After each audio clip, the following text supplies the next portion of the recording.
Hello viewers, আসসালামু আলাইকুম। আজকে সকলে ভালো আছেন। আজকে আপনারা মাঝে নিয়ে আসছি একটা ভিডিও। সেই ভিডিওটা দেখানো হবে যে সাগরের খাবার অল্প খরচে কীভাবে তৈরি করতে হবে। আসুন সবাই আমরা এটা দেখে আসি। আপনারা দেখতে পাচ্ছেন যে এটা আমাদের কদ দেওয়া আছে। কড়ের সাথে আপনার পিঠ দেবেন যে যতটুকু পারেন।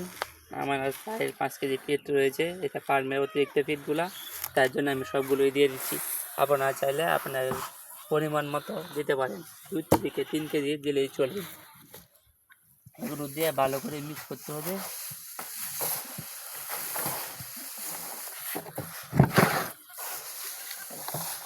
নিতে হবে যাতে পিঠগুলো কড়ার সাথে ভালোতে মিক্স খায়, না হলে ছাগলগুলো কড়গুলো পাড়িয়ে দিবে। তাই জন্য আপনাকে সবসময় সতর্ক থাকতে হবে, ঠিক মতো মিশাইতে হবে।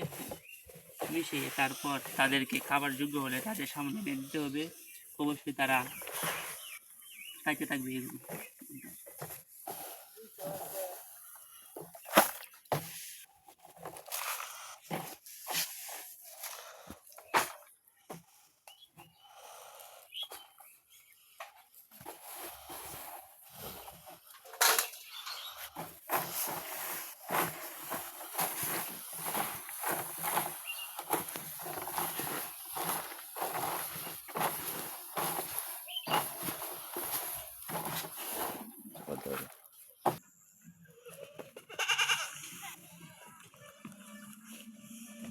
দেখতে পাচ্ছেন যে ছাগলের কানগুলো কমপ্লিট করে দিয়েছে এখানে।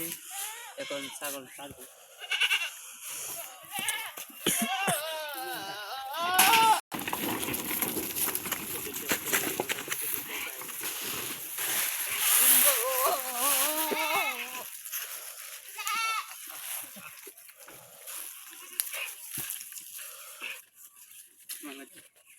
আপনারা দেখতে পাচ্ছেন যে ফলগুলা কি সুন্দর করে তারা খাচ্ছে।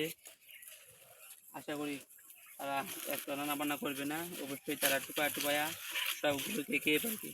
কিছুক্ষণ পরে দেখতে পাবেন যে তার সব খাবারগুলোকে তারা সম্পূর্ণ করছে। আপনারা দেখতে পাচ্ছেন যে এখানে অনেকগুলো দেওয়া হয়েছে।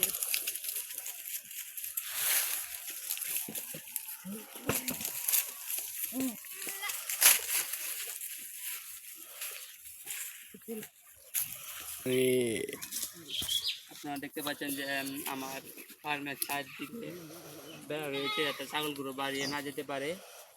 দেখতে পাচ্ছেন যে গাছগুলো অনেকই গাছ মরে যাচ্ছে, বৃষ্টি হচ্ছে না, যার কারণে গাছগুলো মরে যাচ্ছে।